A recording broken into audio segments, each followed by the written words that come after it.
And we are back again with another tantalizing episode of Three Chords and the Truth. I'm your host, Pete Kramer. We got behind the scenes our good friend and ally, partner in crime, producing this for us, Doug Tisdale. He's also the lead guitar player for our band. Don't forget, join our Facebook page. You can find out, who we've got on, when they're going to be on. And we've also got our YouTube page where you can find all of the previous 5 years, man. It's been 5 years since we started doing this, of all the people that we've had on over the years. And you can go back and check out all those people. Our website, eastwoodprojectmusic.com, it's got all of our albums up there. We've got our new single out on the usual Spotify, Amazon Music, Apple Music, iTunes. It's called Apocalypse Parts 1 and 2. Kind of a heavy rocker type thing. And can't forget to mention our friends over at Twin Village Music for all your instrumental needs. Just some really great people over there. I've been doing business with them since the 80s. And I got to shut up because today we've got something kind of special because this is what my opinion would be the equivalent of a local supergroup because the band Lula's Gun is with us. And there's three guys comprised of guys have been playing for a very long time, just started playing together recently, but they were all from other bands throughout the various decades. We've got Dave Bienik from Kraebel and many other bands as well. Tom Kraebel from Diamondback and Dave Neumann from Vinyl Addiction. So without further ado, guys, how the hell are you? We are good, I think. Good, I mean, take my pulse and hanging in there. so far so good. Hey, you didn't see us dancing to that intro. Oh, I missed that. No. Good thing you had that screen, out. Hey, Dave, you feeling better, I hope, after the pneumonia bout? I'm okay. At some point you got to just get on with it. How do you guys know each other? Well, I guess we got introduced from a friend of a friend. That's how I got involved. Another drummer that we were working with that I played with a couple times years ago invited me to come down here with Dave, and it just worked out. And that drummer dropped out, so we ended up looking for another one. We were fortunate to get Tom. Yeah. Tom plays drums. Yes. Yep. And Dave's on bass, and then Dave is on rhythm and lead. Yeah. Guitar. You pull off a hell of a lot of sound for just three instruments. I've watched a bunch of your videos, and that's impressive. You're saying we play loud? I said impressive. No, it's funny that I should say that. We've actually been told at some point, turn it up. Okay, right? And maybe it wasn't meant that way. Actually, what they told me was play solo. Solo, we can't hear you. God. Yeah, right. You know what you were in for. I know. Dave and I have known each other for quite a long time. Anyway, you guys have been, since you when did you actually start the three of you together to start rehearsing for this? Wasn't that long ago? Was it last summer? Yeah, beginning of last summer, I believe. End of June. Yeah.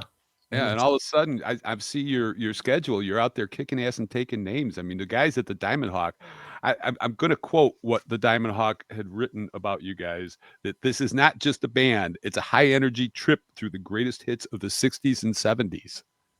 I like that. Yeah, that was good. That was they were creative. Yeah, very nice to us. Well, it's a great place. They're great people over there, but you've been there, what, 2 or 3 times now? Twice. Yep. Twice, yeah. So walk us through what a typical set is for Lula's Gun. Well, you've heard of throw it against the wall and see what sticks? Yeah, pretty much. Well, I don't know. It's just songs that, with any band, it's what can you do and do fairly well in your own opinion, and don't try to do things that don't work for either your vocals or your instrumentation, or that just don't fit the style of the band. So you try to, and I don't want to say pigeonhole it, but get into the groove of what works for you. So that's maybe where the 60s and 70s came out. We'll do some more current, nothing real current. We won't do any Taylor Swift. Oh, come on. Kanye. Yeah, unfortunately, we we'll lose some of those young fans, but we try to keep it a fun thing. I think for the most part, and even some younger folks have mentioned that they really like the music that we do. It is kind of different than what a lot of folks are doing around here, and it's really just because that's what we can do the best that we feel. Yeah, I like it that because we start out with acoustic. We play 4 or 5 acoustic songs, and then we gradually pick up the tempo, pick up the style, and then maybe jump into some 12 string, or then gradually jump into guitar and rock music. So I like it how we go up the ramp, give everybody a chance to get into it before we just blast them away. Yeah, and that's also because of 3-piece. We want to add those other guitars and other styles because you don't want to it can be very limiting to being a 3-piece band. So if we change out the guitars and the type of music, it kind of offers some variety to the evening, and I think people appreciate that, and it gives us the ability to swap some things around should maybe it not be moving in the direction at that moment. We can kind of switch gears, and being a small boat, it's easier to turn than a lake freighter. Yeah, right. So, and we've been getting a lot of positive compliments. We don't play the same old, and everybody really likes our song choices. And they say it's something different. It's not the same thing all the time. Yeah, and I guess, and I'm not supposed to say the word old, but being experienced, we have a lot of history to draw on. So a lot of things that we love. And I know, Pete, you go back and you have, I guess, some of the same love of the music as I do. Some of the same kind of music, and that's because we grew up with it. And it was, now folks will refer to it as classic rock, but when we were first hearing it, it wasn't classic rock. It was what was on the radio. Yeah, it was rock. It was right. So we have a lot to draw on. And that was fun music. And I think that's really what I think people kind of gravitate to. So, yeah. And, I hate putting categories on everything. Why do you have to name everything? Now, Dave and I were talking earlier this morning. We were talking about Southern rock. And, you go back to the time when it was popular. I mean, I never considered Allman Brothers or Skynyrd, or even for that matter, Charlie Daniels. I didn't consider them Southern rock. It was like you said, it was what was on the radio. And it was good.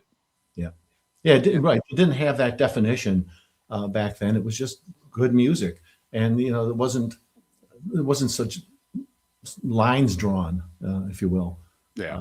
But it was some great times, and we can draw on that, and we'd love to expand a little more. I mean, I was listening to I guess it was Sirius the other day, and I don't know. We were thinking, boy, Holly and I were in the car and thinking, oh man, I'd like to be able to do, believe it or not, one of these heavier songs. If we could only find a Metallica, Scorpions, or Def Leppard song that we could do, that would be great. There might be one within all his bands, maybe, but you do what you can. I had a young gal once asked me, I don't know how she knew about this band, but she asked if I could do any Queen, and that was during my acoustic solo gig. And I said, I really can't do any Queen. Unfortunately, I have nowhere near the range that Freddie Mercury had. So, right. I mean, doing the musical part is usually not that hard, or it's not as hard, but you can make a guitar sound like a guitar and bass sound like a bass and drums be drums, but you can't make up vocals. Yeah. Either you have that range or you don't. That's the sticky part. That's right. Oh, and before I forget, I cannot go through this without touching on something that I know some of the folks that'll be listening would expect me to talk about, is my tequila cup. So I have it here with me, just so you know that I won't even have to have it filled by the end of this. So I'll have some of my tequila. By the way, it's Gatorade flavored tequila. Which means it's not tequila at all. Well, but it's a running joke. Well, I'm kind of surprised that you didn't have any for your bandmates there. You're the only one that has it. Well, if they're nice, they'll get some when they're done. Gotcha. Yeah. Trying to do Freddie, man. There's nobody that can do Freddie. I mean, I've heard a couple of female singers that were able to pull off some Freddie recently, but it's I mean, he was in a class by himself. There's nobody that could do him. For sure. And that's where you run into trouble with trying to cover some of these bands, is that they're so unique and so special that to try to imitate them, you've already lost, because you're not going to get close. And maybe in your own mind it sounds pretty decent and you love the music, and you can't get trapped into that too, by the way. You can't just do a song because you love it. You do a song because you can do it. You like it, of course, but you can do it well. Do it justice, I should say, is probably the best way to put it. Yeah. Well, and it's got to make sense to your audience that you're playing for too, because I know myself, I'll pull out some old obscure Billy Joel song off of the Piano Man album that nobody knows any song of Billy Joel's off of that album except for Piano Man. But because I know some of these other ones and I start playing it, and all of a sudden I got deer in the headlights looks at me like, what the hell is that? That wouldn't be for me. I probably know every song on that album. When we first started Cock Robin, we were doing I think I shared it with you this morning, Peter. We played a song called Captain Jack. Yep. And how many people are familiar with that? Probably not many. I thought you were going to say Bottle of Red, Bottle of White. Oh, what did I say my favorite song was? That was the one. Yep. Scenes from an Italian Restaurant. Yeah. Scenes from an Italian Restaurant is probably my favorite Billy Joel song. And you got to wonder too with something like that. I mean, this goes back to a writer's standpoint from like a lot of things that the Beatles had done, where they had a piece of this and a piece of that, and they put it all together. And I just wonder if Billy did that with that song, because it's just all over the place with those parts. It is. It's wonderful. It's just great to listen to. I never get tired of that one. Yeah, and for what is it, a 7-minute song? You don't lose interest. You're following that story. Yeah, that's for sure. Good stuff. And that's just to the point. There's so much great music out there to draw from, and you can love a song. It doesn't mean we have to play it in the band. You're not going to sound like that, and why do it a disjustice? Yeah, exactly. Injustice, is that the right word? I'm not sure.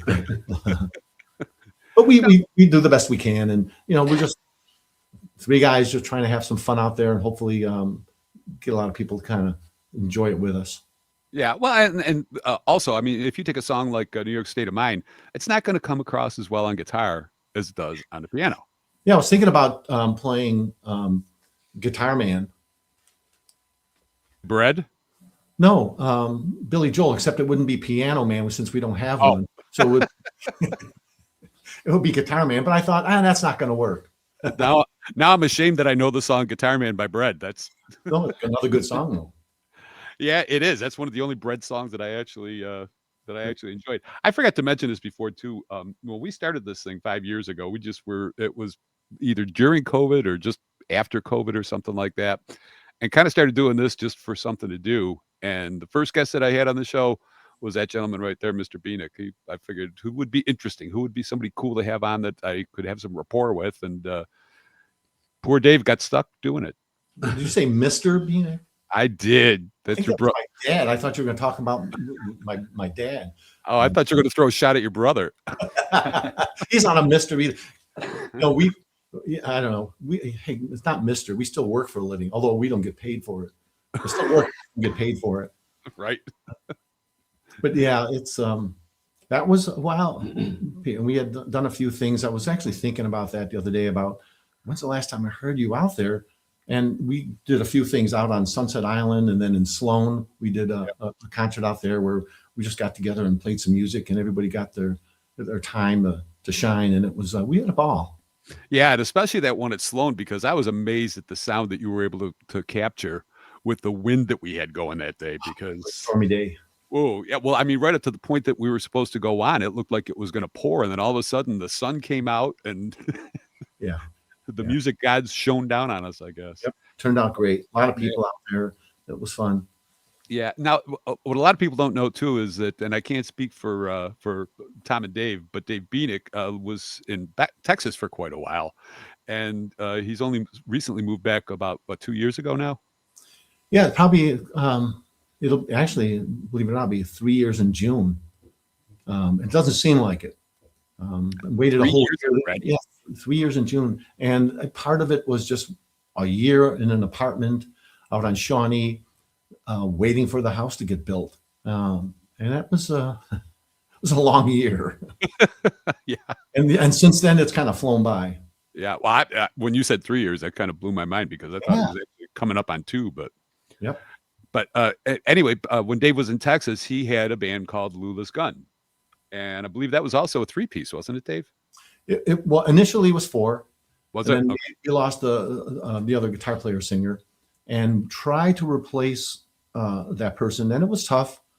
Trying to get folks on the same wavelength that are willing to do the same kind of material. The material wasn't as quite as hard there because we were doing a lot of Americana, some Red Dirt stuff, and that wasn't so tough. But tough to get people that that you had some chemistry with, also that weren't in 2, 3, 4 other bands, Right. which can be a struggle. So eventually we said, well, let's just go out 3-piece. And when we get a fourth member, we'll be fourth member again. Well, it never happened. And then, of course, I moved back here and we just started as 3-piece. And it's at some point in time, if we end up finding a fourth member, fantastic. But we're going to get out there and do our best as we are, and just keep it at that if we have to. Now, Tom and Dave, did you guys have any apprehensions about the name of the band when you joined it? I thought it was he had a wife named Lula and she had a gun. That's the only thing that I can rationalize it. I was interested. What is this? Yeah, it's just based on a fictional character, so it doesn't bother me. Yeah, and we're asked that a lot, and I'm and maybe more so me, and it comes from literature. Janet Ivanovich series of books featuring Stephanie Plum, who's a bail bonds person, and her sidekick's name is Lula. And Lula's quite a character. If she's not eating a bunch of donuts, she's getting a bucket from Cluck in a Bucket chicken place. And most of her clothes are way too tight for her. She's a large gal. And by the way, she was an ex. What can I say on the air? Ex. It's the internet. You can say whatever you want. Yeah, okay. She was an Lady of ex-whore. pleasure. Lady of. So that was and then she ended up becoming Stephanie's sidekick, and she does have a Glock in her purse. So it's kind of fun. It's nothing to really do with guns, and like our logo shows, my gun is a guitar. So, but we get asked that a lot. And a lot of people What's kind of surprising is people, once you tell the story, people will say, "Oh yeah, I've read those books. Yes. I know that." Yeah. So it's kind of surprising that people are familiar with it. Right. Yeah, my wife knew all the books. Is that right? Oh, is that right? Yeah. They also made a movie. Mhm. Yeah, I One saw for the the money. You can see the movie on demand. One for the money. And they always say the movies wasn't as good as the books, but I didn't think it was too bad. Yeah, I learned something new. I just always found it funny because when you were in Texas playing that, I forget the name of the place of the winery that you played. Oh, Farina's. Yeah. I'm thinking to myself, okay, Lula's Gun at Farina's winery or vineyard, whatever it was. You're going to have to call in ATF if there's any trouble because It made more sense when we were playing at Boozer's. oh, right. Maybe it was Boozer's. I remember you saying that. Gonna have to call the ATF or so. But that place went under because of COVID. Farina's did or Boozer's? Boozer's. Farina's is still going strong. It's a beautiful place. Yeah. It's a large, old building, brick walls and wooden floors and tin ceilings, different rooms, right on a Granbury Square. It's a beautiful place. They actually filmed, they kind of redid the place a little bit, set it up to play, to film the movie, well, part of the movie. Yellowstone, is it Yellowstone? But what was the prequel to Yellowstone? 18 something or another. Oh, yeah. That's the only part of it I watched. I never watched Yellowstone, but I did watch the prequel, yes. Part of it was they were filming inside Farina's. Is that right? Oh, yeah. The whole film crew was out there with all the equipment. It was kind of interesting. That was the one with Sam Elliott, right? Yeah, I believe so. Yeah, okay. And it kind of fit in because the place is that old. And it's, even in the outside building, it could be right out of the history books. Yeah. So it was kind of neat. A great place, great people there. And I get asked this question sometimes because I'll say something about missing something about living in Texas, and how can I say that when I come back to Buffalo and love this? You can love two places. I mean, Yeah. This is home to me. That was our home for a while, and you get to know a lot of people, a lot of places, and a lot of barbecue places, and some Tex-Mex, which we miss. So you can't just be limited. It's Pete. How many children do you have? 4. 4. Which one do you like the best? There isn't that one of them that I like the best. There you go. Some days I don't like any of them. Well, that's probably the same with Granbury, Texas, and Walkertsville, New York. When you got a big tornado approaching in Granbury, Texas, I don't like that too much. Or a nice big snowstorm coming at you in Walkertsville. Maybe you don't like that one either that day. But it's what they say, where you hang your hat is your home. Yeah, home is where you are. Sure. But what's that? No, home is where you are. Yes, that's right. Yeah, absolutely. Let me ask Tom and Dave, when you guys, before you got involved with this, what were you guys doing? Were you in other bands? I mean, I know what some of your pedigree is, but were you in other bands when you got the call to sit down with Mr. Dave? I left Diamondback after 23 years. Oh, wow. So I'm a loyal person. I guess so. But I figured I like so many other types of music, and I wanted to get into something a little more interesting. And so I was off for about, from March until June. I was just searching around for a band, and the guitar player from Diamondback saw Dave's post and says, "Give him a call." So I gave him a call, and here I am. Nice, sweet. Yeah, we're glad you did. Yeah.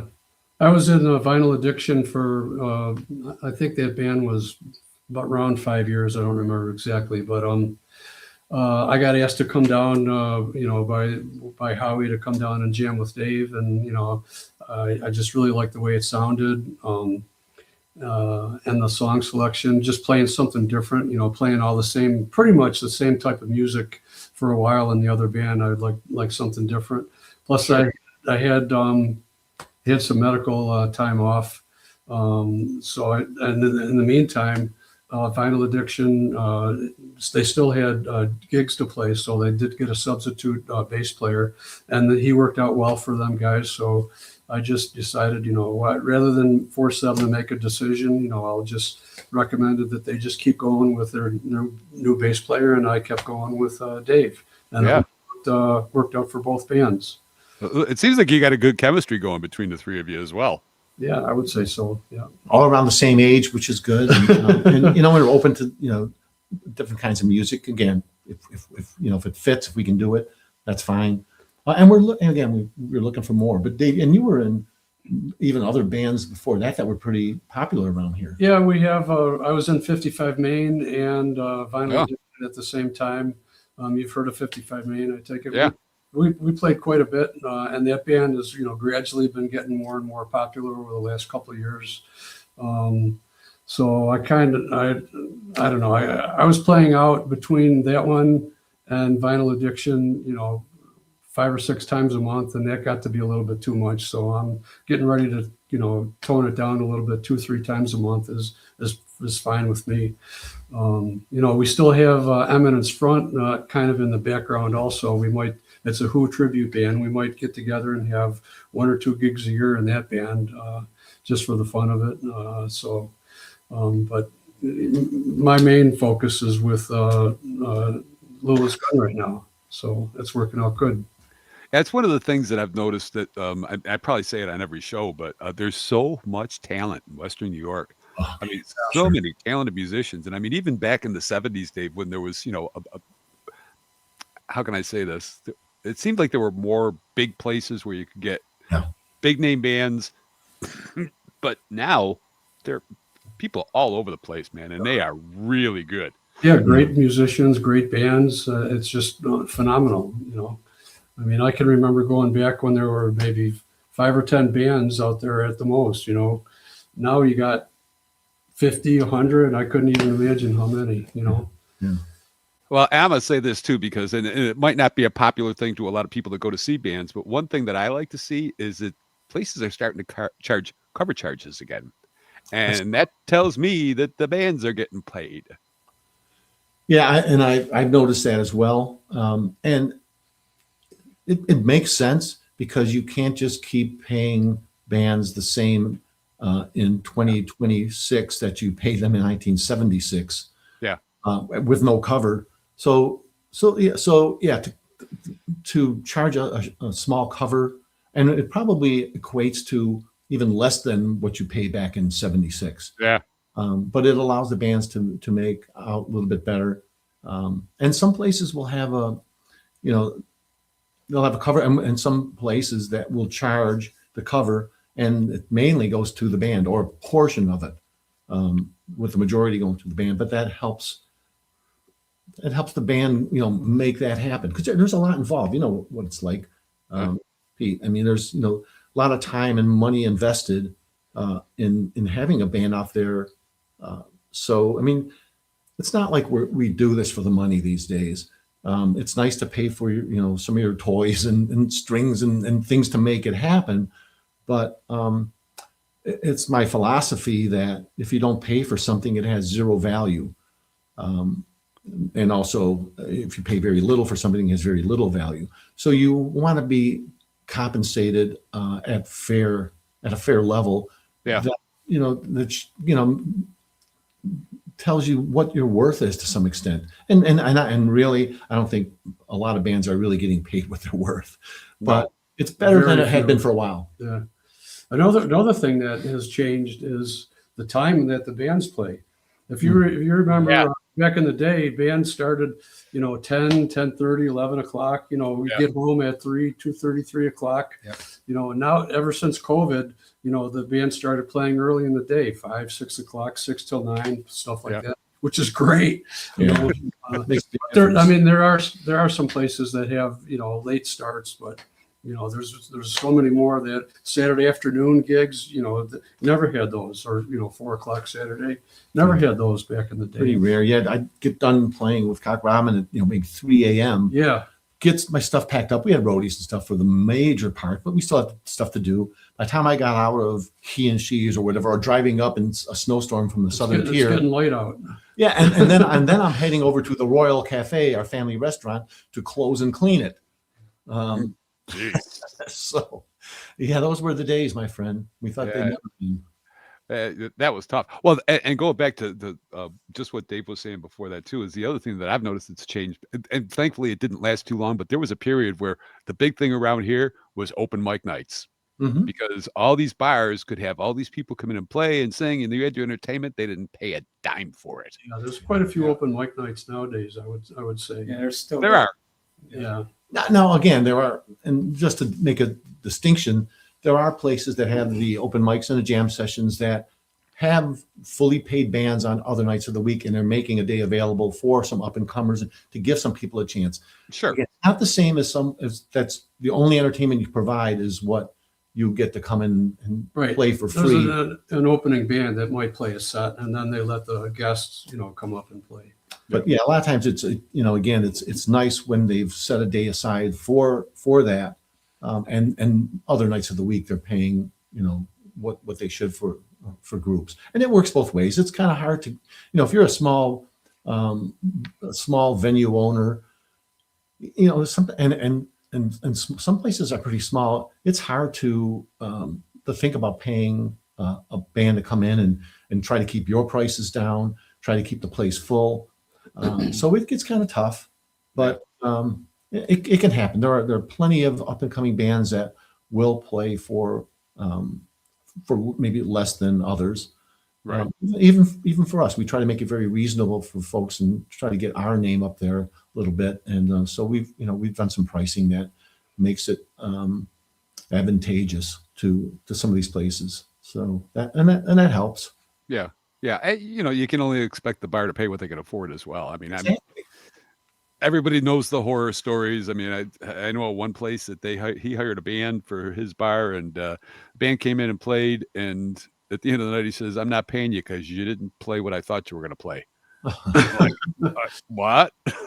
The place isn't open anymore, obviously, but that happened to some friends of mine. And we try to be pretty open, pretty open about what we're doing. We recorded a lot just so we can get some material out there, so people can actually go and see online and listen and say, okay, so we have a real good idea of what Lula's gun is going to bring to the table. So there shouldn't really be any surprises, which is sometimes we're maybe a little too transparent. Maybe some of the video isn't the best, but it really gives folks an idea. And it's not studio recordings, it's live stuff. And it should give anyone that's considering having us a good idea of what we do. Well, it was on Facebook the other day. It was obviously someone that didn't know any of you guys, because he just had a picture and he said, I saw these guys at the Diamond Hawk the other night, and he had your whole first set list, song by song, written down. He says, they were so tight, they were so good, and I didn't want to leave, but I had to. Does anybody know what the second set list was? And I thought that was a pretty cool tribute to you guys, because That is nice. Tom had just been. Yeah, I just saw that yesterday. oh, you did? Okay. I didn't see it yet. I'm not sure. I'll have to take a look, and maybe I'll send them the second set list. Yeah, it was on a group page, and but it was. I thought it was a cool tribute to you guys. And Yeah, that's fun. That's great. Nice. he said it was a very tight band, and that was just really cool. And dug all the songs too. And I was surprised that he had written them all down, that he took the time to type them all out as well. So, Well, one of the best compliments we've gotten is someone, and several people have said this over the last couple months, is that I didn't know even half of the songs you guys play, or didn't remember them, but I liked every one of them. yeah. And that's really that same kind of sentiment. It's really good to hear, because it's normally, and you know how it is, people. You'll go there and people, all they want to hear is what they know. Of course. And and whether they're not really open to other stuff, or that you don't make a convincing enough example of some music maybe that they didn't hear, or the best thing is to have someone say, I forgot about that song. I love that. Yeah, I haven't heard it in so long. You play some song that people haven't heard in so long, they almost forgot it, and then they hear it and they're, wow, I forgot about that one. I forgot about that, and there's a local band playing it. Yeah. That's great. Well, I know that one song, Dave, that I only know it from hearing you do it at your solo gigs. I think it's called Satellite. Yes. Yep. I never heard that song before until I heard you play it. I'm walking into Tops one day and it's coming through the music. I'm like, hey, that's Dave's song. Yeah, and that's exactly right. That's it's interesting that happened. And I heard the band on Jay Leno on Tonight Show, and this was going back a while. It's not really new, but the band is called Guster, and that album, that song, actually the song I heard them play on Jay Leno wasn't even that song, but that whole record. If I haven't shared it with you, Pete. I'll have to. I don't know if it's their first album or not. I don't think so. But the whole record is. Do they still call them records? I forget. Old people do. Well, now guilty. Now it's not even on disc. Everything's just all online or on your jump drive. They're coming back though. Yeah. I think vinyl has peaked and has beat out CD sales. I even heard that people have gone back to, and not just cassettes, but some people are actually going back to 8 tracks. Oh, geez. And what I don't get is, and I heard this is another thing I saw on some news magazines show, that people are actually starting to buy old VCRs and play tapes. That I don't get, because the quality is so poor. Yeah, terrible. So that I don't get that. But people are buying Walkmans and stuff so they can play cassettes and things. I was surprised. I just saw the other day a friend of mine, a writer up in Wisconsin. He just put out an vinyl album of his own music. Yeah. I thought that was cool, but A lot of artists now, I mean, even if you go to Walmart, I know a lot of guys don't go to Walmart because you don't have any pajamas. But you'll see They have albums for sale there. They do, and a lot of them are current, and you'll see, even if somebody's on, like, say, the Tonight Show or Kimmel or something like that, and they'll be talking about a band that's going to play that evening, and it'll be the vinyl album that they're showing. Yeah. That's pretty cool. I mean, I liked albums. I mean, it's something physical, but I love the packaging. You know, you Oh, get the remember pictures, the concept, and the the literature. whole album was Oh. a theme. Yeah, You know, so it was really my wife likes to go shopping, and she'll go to these antique places. Mhm. And, you know, I'll say, okay, I'll go with you. And then she's looking at the antiques, and I'm looking at find where the old albums are for sale. Yeah. I love that.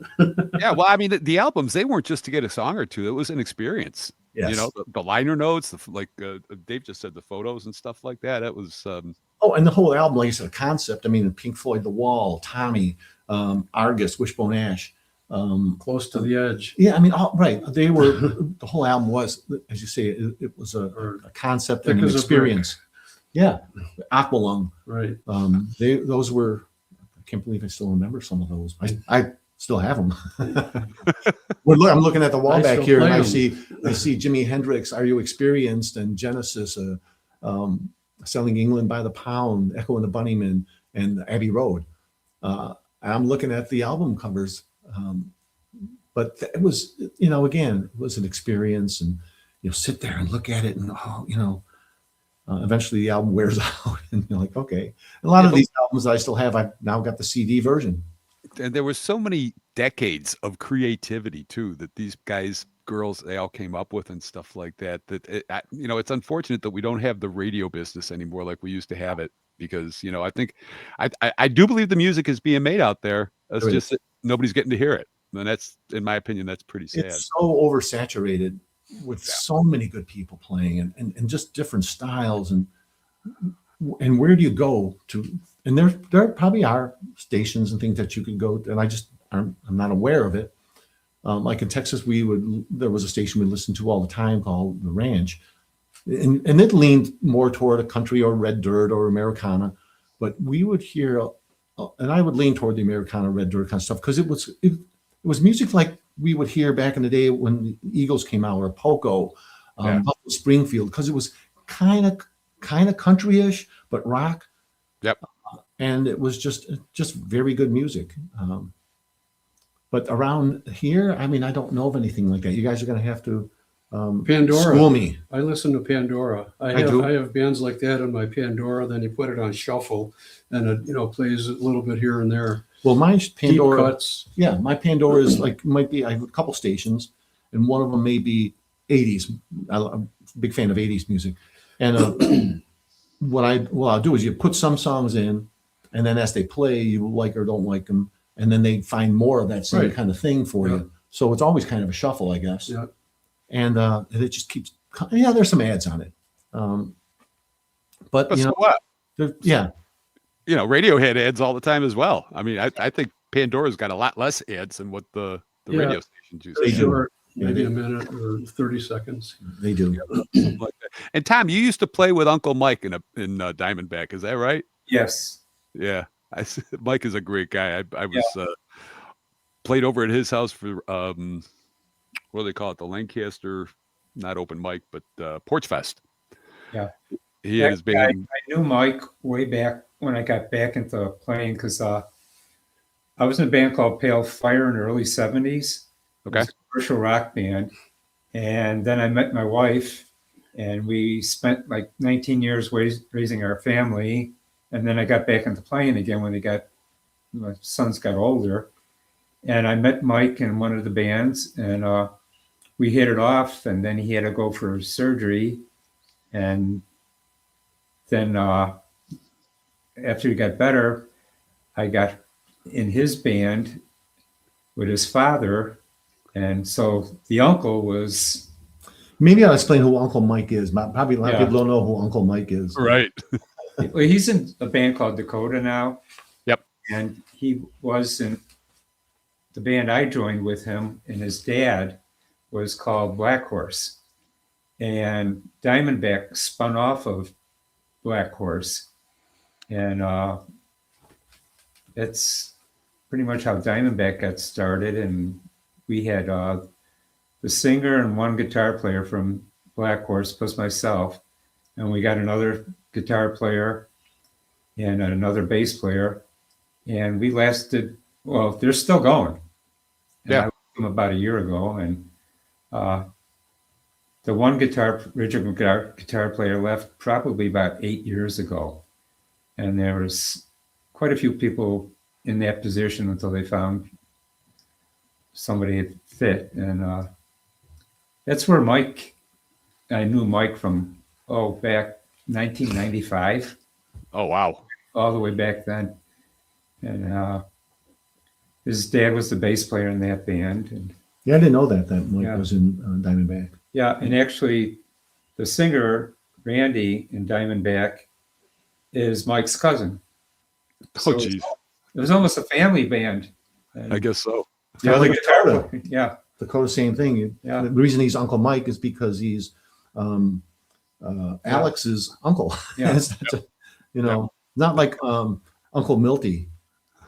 Oh, God. You're dating yourself, man. Nobody knows who Uncle Milty is except us. I'm going to leave it there. Yeah, I remember. And by the way, best wishes to Mike, because I know he's been struggling with some health issues out there. So if he listens to this, we're all rooting for you, Mike. Yeah, absolutely. All right, we got to wrap things up. Where does anybody find your music? You got stuff online, I would assume. The best place is probably just on Facebook. Go to Lula's Gun, or you can find us on YouTube. I have that YouTube channel, by the way, Dave's Music Video Vault, which will have not only Lula's Gun, but I mean, there's music going back to bands I was in the 70s. Yep. You've got Cock Robin and Court and Daring Hearts and Extremes. and all that stuff's on there. But that's also got the most current and previous version of Lula's Gun on there. But the best place is probably to start with Facebook and just to look up Lula's Gun and find it there. And also that'll be showing where we're playing next and all that good stuff. And I believe our next gig is a week from today in North Tonawanda. Yep. The Village Inn on Oliver Street. Yep, that was going to be my next question. Was the next, and you've got some summer things coming up as well. So if you get the chance to go see Lula's Gun, you're not going to be disappointed. I promise you that. And guys, thanks. And one of these days I'll have to have you all over. I'll show you my MP3 collection. We can really. I thought you were going to say something else. Thanks, Pete. We do appreciate it. And Doug, thank you. Appreciate all your help. Thanks, everybody. Check us out the next time. We'll have that posted on Facebook, and catch you on the flip. Sounds Later. good. All Thanks, Pete. right. Take care. Thank you. That Cool, was huh? it. Yeah. So how much are we getting paid for this? I know.